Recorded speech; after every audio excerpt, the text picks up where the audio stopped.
Hello, children. Today we are going to read the story The Mountain That Ate People, written by Hema Pandey. This is part 1. This is the first page. You should read the first page. Here you can see this page is about Japanese art and culture, anime, paintings, and food culture. तो आप लोग ये page पढ़िए, आप लोग बहुत कुछ जान सकेंगे. Today we are starting from the story. Hema Pandey is an author of children's books based known for her translations of Japanese folk tales, which have been published in many anthologies. तो हेमा पांडे एक author है जो कि children's के books के लिए बहुत ही famous है. Let's start the story, children. Long, long ago in Japan, there was a small state ruled by a young feudal lord who hated old people. What a great nuisance these old folks are, he cried. They can neither walk nor think, are utterly useless, and should all die after their 61. So you can see, children, long, long ago in Japan, a small state, and that was ruled by a feudal. Feudal means landowner, land owning lord, and he hated old people. He thought old people are of no use, though, they should die after the age 61. तो यहाँ पे आप लोग क्या देख रहे हैं, ये जापान का एक स्टोरी है. तो ये जहाँ का स्टोरी है, वहाँ पे एक छोटा सा स्टेट रूल्ड करते थे. कौन? Young feudal. फ्यूडल यानी लैंडलॉर्ड. ओके, जो कि बहुत सारे लैंड के ओनर थे. तो वो लैंड ओनर ये रूल करते थे, पर वो कैसे थे? वो ओल्ड पीपल से हेट करते थे. ओके, तो उनको लगता था कि ओल्ड पीपल का कोई काम नहीं है, वो काम नहीं कर सकते, और they should die after age 61. So he issued a decree and threatened that whoever broke it would be punished most severely. Oh, what a cruel feudal lord he was! How his people feared him! The terrified people, weeping, sorrowful, were forced to take their old parents when they became 61 to the dense forests on the high mountain near the city and leave them in the cold and rain at the mercy of wild animals. So this mountain came to known as the mountain that ate people. तो ये कैसे feudal थे? बहुत ही cruel थे. और ये इन्होंने क्या किया? एक डिक्री इशूड किए. ये डिक्री क्या है? डिक्री एक ऑफिशियल ऑर्डर है. ठीक है, ऑफिशियल ऑर्डर उन्होंने डिक्लेयर किया कि इस ऑर्डर में क्या बताया गया था कि कोई भी इसको ब्रेक नहीं कर सकता. अगर कोई ब्रेक करेगा तो पनिशमेंट होगा. और इसमें इसकी वजह से क्या हुआ? सभी लोग बहुत ही जो कि डरे हुए थे, वो फ्यूडल से सभी कोई डरते थे. टेरिफाइड पीपल, फियर्ड पीपल, वो लोग बहुत ही दुखी भी थे, क्योंकि उनको क्या करना पड़ता था? जब भी उनके पेरेंट्स ओल्ड हो जाते थे, 61 एज हो जाता था, तो उनको माउंटेन में ले जाके छोड़ देना पड़ता था. कैसा माउंटेन था ये? डेंस फॉरेस्ट माउंटेन था, हाई माउंटेन, जो वहाँ पे जाके कोल्ड और रेन उसमें छोड़ देना पड़ता था वाइल्ड एनिमल्स के भरोसे. तो सोचो कैसा है हालत था वहाँ पे लोगों के. लोग बहुत ही दुखी थे. तो ऐसे ही करके इस माउंटेन का नाम हो गया माउंटेन दैट एट पीपल। यानी क्या, आप क्या सोचती है, माउंटेन सच में पीपल को खा लेते थे? नहीं, एक्चुअली यहाँ पे जो ओल्ड पीपल को छोड़ के आना पड़ता था, वो ओल्ड पीपल तो कभी लौटते नहीं थे ना, तो इसीलिए इस माउंटेन का नाम ऐसा हो गया कि ये माउंटेन जो कि पीपल को खा लेते थे। Soon there were hardly any old people left and the feudal lord was jubilant. तो ऐसे करते करते क्या हुआ, वहाँ पे ओल्ड पीपल बहुत ही कम रह गए, और इससे क्या, इससे वो फ्यूडल जो थे वो बहुत ही खुशी थे, हैप्पी थे, extremely happy, that is called Jubilant. Now my state will surely prosper. We are all young and energetic and have no aged folk to hinder and trouble. देखो, तो फिर वो क्या सोचते थे कि अभी हम लोग बहुत ही, तो ऐसे जैसे ओल्ड पीपल बहुत ही कम रह गए, तो ये जो फ्यूडल थे वो बहुत ही खुश हो गए, और फिर वो सोचे कि अभी हमारा जो स्टेट है वो बहुत ही डेवलप करेगा, बहुत ही इम्प्रूवमेंट होगा। क्यों? क्योंकि यहाँ पे ओल्ड पीपल है नहीं, जो भी है हम लोग यंग हैं, एनर्जेटिक है। ओल्ड पीपल जो कि प्रॉब्लम करते हैं, जो कि डिस्टर्बेंस के कारण है, वो नहीं है। तो ऐसा उनका सोच था। In what ways might old people hinder and trouble. तो यहाँ पे आपसे पूछा गया कि आपको क्या लगता है, ओल्ड पीपल कैसे ट्रबल क्रिएट कर सकते हैं। Now there was a farmer who lived with his mother and loving her dearly, never did anything without her advice. अभी वहाँ पे एक फार्मर थे जो कि अपने मदर से बहुत ही प्यार करते थे और अपनी मदर के एडवाइस के बगैर कुछ भी काम नहीं करते थे। But alas everyone grows old with time. पर क्या, सभी का एज होता है, तो वही बताया गया। Soon his mother too turned 61 and since they had lived in the village all their lives it was impossible to hide her age। तो क्या, अभी बताया जा रहा है कि धीरे धीरे तो सभी का एज होता है। तो ये जो फार्मर थे जो कि अपनी मदर से बहुत प्यार करते थे, उनके मदर का भी एज हो गया 61, और अब वो उन विलेज में, उस विलेज में वो लोग बहुत दिन से रहते थे, तो एज उनका छुपाया नहीं जा सकता था। How terribly upset the poor farmer was. बहुत ही वो दुखी हो गए फार्मर। सोच ही सकते हो क्यों, क्योंकि अभी मदर का एज हो गया, उनको भी वो डेंस कोल्ड फॉरेस्ट में छोड़ने का टाइम आ गया। Even at night he tossed and turned, unable to sleep with worry and fear, till one day the mother called him and said, Son, I am now 61. तो देखो, रात को वो सो नहीं सकते थे, टॉस्ट एंड टर्न इधर उधर करते रहते थे, वो सो नहीं पा रहे थे। उनमें क्या था, डर था और दुख भी था, चिंता था अपने मदर को लेके। तो फिर मदर एक दिन अपने सन को बोले कि मेरा 61 हो गया।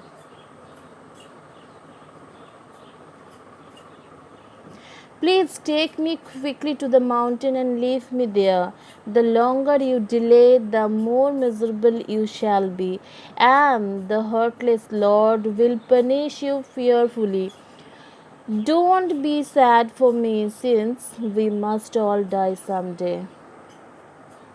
तो मदर क्या बोल रहे हैं कि अपने सन को बुला के बोल रहे हैं कि मेरा 61 हो गया, मुझे तुम फॉरेस्ट में छोड़ के आओ, क्योंकि जितना दिन तुम लेट करोगे उतना ही तुम ज़्यादा दुखी होगे, और ये फ्यूडल जो थे वो बहुत ही तो क्रूएल थे, वो तुमको पनिश करेंगे, तो तुम मुझे छोड़ के आओ, क्योंकि और दुखी मत हो, क्योंकि don't be sad for me since we must all die someday. सभी को तो कभी ना कभी सभी का ही डेथ होना है, तो तुम दुखी मत हो।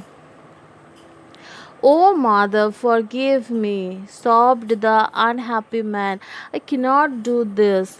But because of her insistence, he agreed to take her at last. तो वो फार्मर बहुत ही दुखी थे, वो रो रहे थे और बोले नहीं माँ, हम ये नहीं कर सकते। पर क्योंकि उनके मदर बहुत ही इंसिस्ट कर रहे थे, तो वो राज़ी हो गए ultimately. Since she was unable to go up by herself, he took her up on his back and, with tears trickling down his face, climbed up silently and slowly. तो क्योंकि मदर उसमें उस माउंटेन में अकेले यानी चल के नहीं जा सकते थे, तो फार्मर अपने बैक में मदर को उठा के रोते रोते वहाँ पे फॉरेस्ट में वो चलने लगे।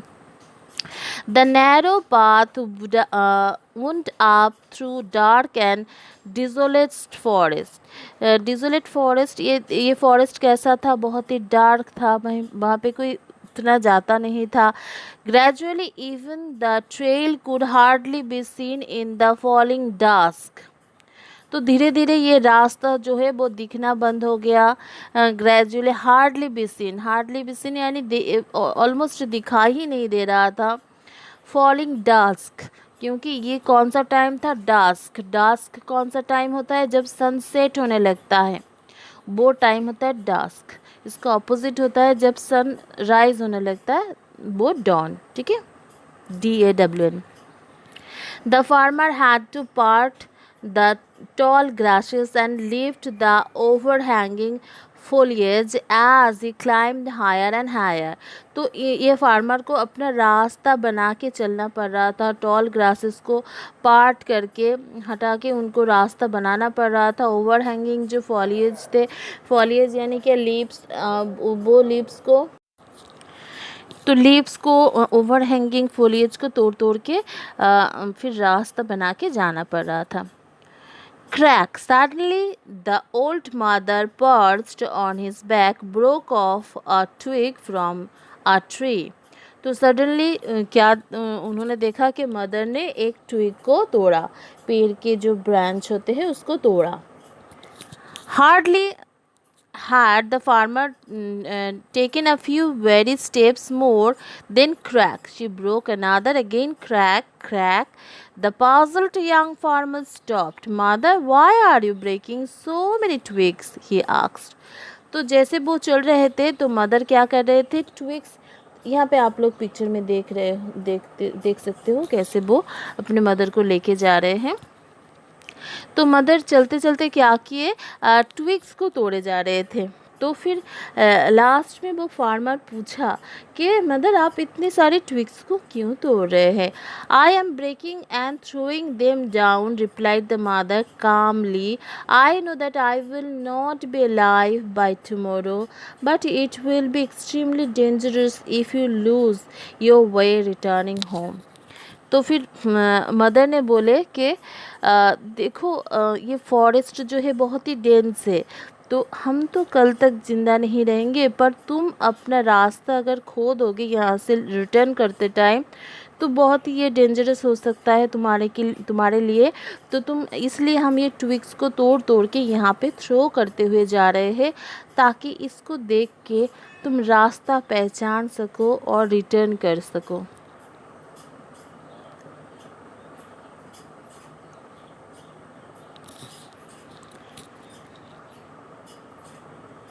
Just now it's dark, but when the moon rises, you will find your way back safely, following these twigs through this dismal forest. तो मदर ने बोले कि अभी तो डार्क है, पर अभी थोड़ी देर में मून राइज हो जाएगा, तब तुम ये ट्विग्स देख के अपना रास्ता पहचान के इस डिसमल फॉरेस्ट से बाहर जा सकते हो। डिसमल होता है क्या? बहुत ही ग्लूमी एंड होपलेस। ग्लूमी यानी एकदम डार्क और होपलेस ये जो फॉरेस्ट है, यहाँ से तुम रिटर्न कर सकते हो। Hearing her loving words the farmer weeped bitterly as he helped her down to the stony ground. तो देखो, ये सुन के ना जो फार्मर थे वो बहुत ही रोने लगे। Mother, mother, he cried, even at such terrible time as now, how can you still think of me, even though I am carrying you to your death? He sobbed. तो वो रोते रोते क्या बोलने लगे कि मदर, आप ये जो एक टेरिबल टाइम है, जो कि हम आपको लेके आए हैं, आपको यहाँ पे डेथ डेथ के पास छोड़ने लाए हैं, तो आप अभी भी मेरे ही चिंता किए जा रहे हैं। इतना मुश्किल टाइम में भी आप मेरी ही चिंता किए जा रहे हैं। ये सुन के, ये देख के जो फार्मर बहुत ही रोने लगे। There is nothing strange about my thought, smiled the mother gently. I was so joyful when you were born and never minded any hardship to bring you up. My son, it's very natural for me to care and think of you. तो यहाँ पे बहुत ही देखो, बहुत ही सुंदर यहाँ पे बोला गया है। तो मदर तब क्या बोल रहे हैं, मेरे लिए देखो, मेरे लिए ये कोई अलग बात नहीं है, ठीक है। जब तुम्हारा बर्थ हुआ था तब भी हम बहुत खुश थे। तुमको बड़ा करते हुए कभी भी मुझे हार्डशिप फील नहीं हुआ, मुश्किल नहीं लगा। और अभी भी हम तुम्हारे बारे में सोच रहे हैं, क्योंकि ये नेचुरल है, ये एक मदर के लिए नेचुरल है कि वो हमेशा अपने बच्चों के बारे में, बच्चों के अच्छा के बारे में ही सोचते रहते हैं। चाहे टाइम कैसा भी हो, चाहे उनके लिए टाइम कैसा भी हो, वो हमेशा अपने बच्चे के अच्छे के लिए ही सोचते हैं। यही एक मदर का नेचर होता है। तो ये यहाँ पे फार्मर के मदर भी वैसे ही थे। ये टाइम उनके लिए बहुत ही देखो एक सॉरोफुल टाइम था, पर फिर भी वो तभी भी अपने सन के लिए सोच रहे थे कि उनका सन कैसे रिटर्न करेगा। तो वो ये सोच रहे थे, और ये सुन के फार्मर जो है बहुत ही रोने लगे, दुखी हो गए। Never never will I leave you mother in this dreadful place, cried the farmer. I will gladly accept my punishment from the feudal lord rather than let you die here. And he picked his mother up again.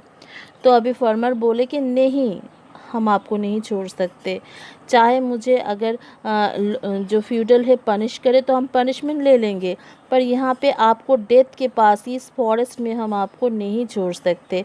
ये बोल के उन्होंने अपने mother को फिर से पीठ में उठा लिए।